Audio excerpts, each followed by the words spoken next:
We have discussed at length Ukraine's foray into bombing Russian oil facilities. But what we have not yet fully discussed are the ramifications to the domestic politics of the United States, and, in turn, Ukraine's ability to win the war. As a result, we have missed out on a fun sequence of reporter claims, internet objections, recognition that the original report was right, fun Senate banter, words that should never be said, and a deeper dilemma in Kyiv that is not really discussed publicly by anyone involved. The saga all begins back in January 2024, when Ukraine started its refinery campaign. The first of these attacks occurred on January 9th, then there was another on January 18th, and then there were so many that we would all be better off if we just fast-forwarded to the end of them. There, I think. Okay. Wait, nope, there were more. That's what I get for trying to write these things in advance. Anyway, Ukraine's strategy here was simple. Destroy the infrastructure, destroy Russia's ability to finance the war, win the war? You see, the devil here was in the details. The intrigue began on March 22nd, when the Financial Times published this article, citing 3 sources claiming that the White House had grown increasingly frustrated by brazen Ukraine drone attacks that have struck refineries, terminals, depots, and storage facilities across Western Russia. And, as a result of that frustration, Washington had told Kyiv to stop the strategy. This is when things started to get weird. An advisor to Zelensky claimed that no such request had been made. Online commentary turned to whether the original article was some kind of Russian plant. More generally, there was a collective denial that it was possible for coalition partners to have diverging priorities, that Washington may be sensitive about Russian energy exports, that the White House generally does not support strikes on internationally recognized Russian soil, and that the Biden administration has domestic political incentives to end the refinery attacks. However, all of those things have been true since the start of the war. As a result, the article was plausible. Meanwhile, the only evidence to the contrary was the denial of a Ukrainian advisor. Who knows what happened there? But regarding the first part, every coalition has competing priorities. It is why Belarus is steadfast in its support for Russia. Just do not ask that Belarusian soldiers step foot in Ukraine. It is why China's no-limits friendship with the Kremlin very much shows where the limit is. Buying oil at a steep discount? Sure. Selling dual-use items that could be turned into weapons? Yeah, why not? But selling weapons directly? No thank you. And it is why the United States is now investing $61 billion in the war, but, like Belarus, is not putting boots on the ground. Regarding Russian energy exports, well, there is a reason why it is a price cap and not an outright ban. Western countries want Russian oil to flow. They just do not want Russia to make any money in the process. Regarding Washington's aversion to attacks on Russian soil, well, there is a reason why it took forever for Ukraine to receive long-range ATACMS. The article even addressed this directly, with a National Security Council spokesperson publicly verifying the policy. And regarding Biden having domestic political concerns, well, it is the year of our Lord 2024, so of course he does. Look, I get that the man loves the Commonwealth of Pennsylvania, but he ain't visiting Wilkes-Barre here for fun. Or Wilkes-Barre, or Wilkes-Barre for that matter. I guarantee that there's someone watching this video with very strong opinions about the pronunciation of the city who will make it known in the comments. Look for it. Anyway, those political concerns go double because we are talking about something that affects gas prices. But we'll save the deep dive on that part for later in the video. Then Zelensky himself ended the conversation. In an interview published in the Washington Post on March 29th, he explicitly said that the reaction of the US was not positive on this, but that Ukraine used its own drones, and nobody can say to Ukraine that they can't. So, in fact, the original article was not a conspiracy.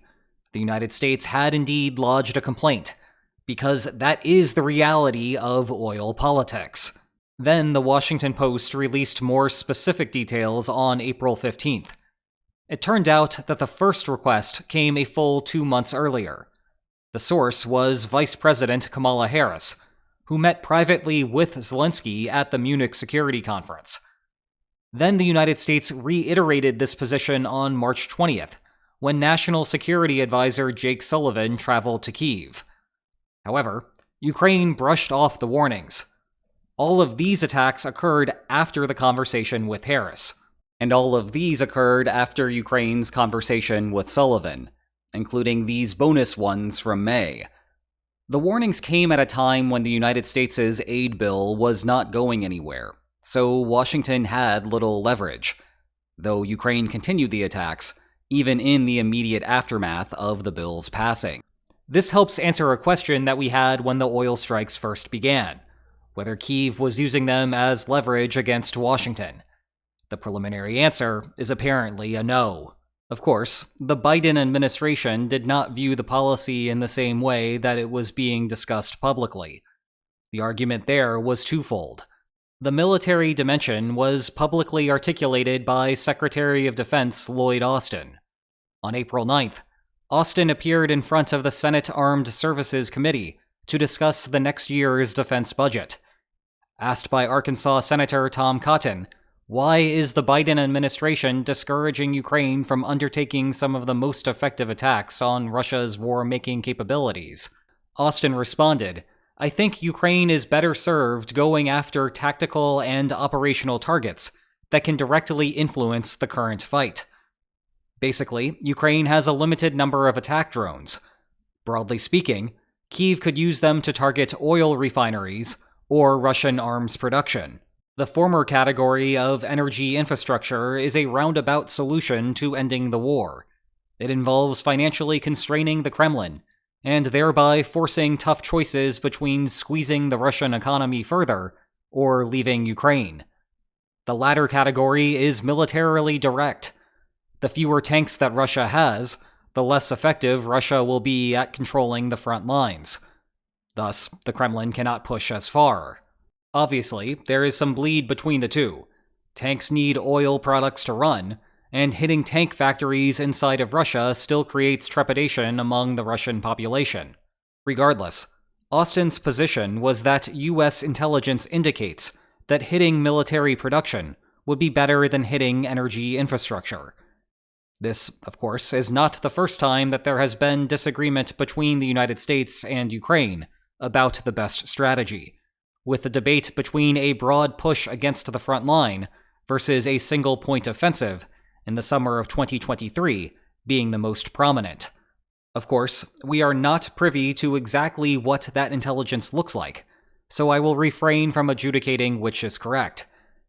Meanwhile, the political dimension is about keeping the European coalition together.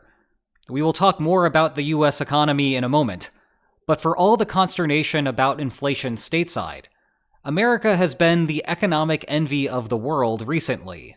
In 2023, the US inflation rate was 4.1%, the United Kingdom, 7.3%, Italy, 5.9%, Germany, 6.0%, France, 5.7%, and the EU overall, 6.4%. Now, it makes sense that Europe took the bigger hit with the war. Those countries were much more economically integrated with Russia, so they had to bear the bigger brunt of the disruptions that the war caused. At the same rate, though, Russia's closer proximity to those countries means that the average European is more willing to make sacrifices than the average American. You can see this within Europe itself, with notable differences in the commitments of Estonia, Latvia, Lithuania, and Poland versus, say, any country that does not border Russia. But that has not stopped pro-Russian candidates from picking up steam. The Biden administration sees tempering inflation as a component of the broader effort to curtail Russian influence. And, right or wrong, that is the White House's perspective. However, any way that you cut it, Biden still has domestic political incentives to keep the oil flowing. Back to Cotton, who concluded his questions to Austin about Ukraine by claiming that, it sounds to him, like the Biden administration does not want gas prices to go up in an election year. Even though the United States is a net oil exporter, any restriction of supplies along the refinement chain causes prices everywhere to increase. That is because fuels are a global commodity, meaning that extensive quantities are freely bought and sold on the market. So if Russian gasoline is taken off of the board, a Russian gasoline importer will simply look elsewhere. As a result, other suppliers are incentivized to move in there, and that in turn forces consumers elsewhere to raise their offer prices to keep some of it with them. I should note that there are alternative opinions out there about this, but if the White House is worried about the markets, then I'm going to default on the private intel suggesting that prices will indeed go up. Thinking about this from Biden's electoral perspective, and at the risk of scaring the bejesus out of my European viewers, there are 9 cars for every 10 people in the United States, meaning that Americans are especially sensitive to increases in the price of gasoline. And if we turn away from the Vibenomics for a moment, March's inflation numbers did not look great, with a large portion of that due to rising gas prices. April did not look much better either. Zooming out, Biden is in an interesting political position. By many standard metrics, the American economy is in a terrific position. Other than a COVID blip, unemployment has been consistently under 4% for the first time that any of us can remember. Okay, maybe some of you remember the Nixon administration, but it has been a long time since the heyday of Tricky Dick. Anyway, the stock market is looking more like the stonks market, and was hovering around all-time highs before finally crossing that threshold in the middle of May. According to the IMF, real GDP growth, that means controlling for inflation, was 5.8% in 2021. Note that this was oversized because we were coming out of COVID. 1.9% in 2022, and 2.5% in 2023. And inflation has cooled without causing a recession so far. In other words, the mythical soft landing may be happening. Now, how much of that is attributable to Biden, I will let you be the judge of. Those unemployment and stock market trends began early in Obama's term. They continued under Trump, again with some blips from COVID, and monetary policy falls mostly under the Federal Reserve. That is especially true for inflation, especially when the federal budget is not intentionally trying to pour money into the economy. Indeed, this is part of the reason for Biden's obsession with ending junk fees. It is a publicly visible step that he can take to curb prices, even as the Fed is responsible for the bulk of the work. And that is generally a good idea, because you do not want politicians manipulating the economy for short-term political benefits. Still, historically speaking, voters tend to care little about that nuance. If a president is running for re-election, you would do a solid job at guessing the outcome solely by looking at whether the economy is booming. And yet, Biden's re-election chances look like a coin flip at the moment. However, it is no secret as to why. The problem is inflation, and it is a big blemish on what would otherwise be the centerpiece of a presidential campaign. Indeed, inflation came in at 4.7% for 2021, a very high 8% for 2022, and 4.1% for 2023. All of those numbers are much higher than the Federal Reserve's target goal of 2%, and more broadly, higher than any time since early in Reagan's presidency, which I guess a few more of us can remember. Now, there will not be a period of deflation. That would wreak even greater havoc on the economy. The prices that you see on store shelves are the new normal. When Biden's approval rating bottomed out in the middle of 2022, it was precisely because inflation was spiking. And with that, I think that we can try to tie everything together. The reason that all of this matters is because inflation will play a disproportionate role in November's election. If I told you that 2024 inflation was trending toward 2% when Americans go to the polls, I suspect you likewise would be trending toward one outcome. But if I told you that inflation was back up to 8%, I suspect you would be trending toward a very different outcome. It's the economy, stupid. Come to think of it, if I had to predict the outcome of the election, and a time traveler were to grant me one piece of economic data, the inflation rate is what I would ask for. Now, inflation and the economy are not the only things that matter for this election. Trump is also in a very stormy political situation, and Ukraine bombing oil refineries in Russia is not going to single-handedly cause inflation to swing 6 percentage points. But it is causing energy prices to increase, which is affecting inflation rates, which does hurt Biden's chances at the margins. That, again, helps explain why the White House is concerned about the refinery strikes. And that takes us to the deeper strategic conundrum that Ukraine faces. Whom does Ukraine want to win the White House in 2024? Because, like it or not, Ukraine has an outsized role in determining that. Suppose for a moment that aid will be harder to come by if Trump wins the presidency.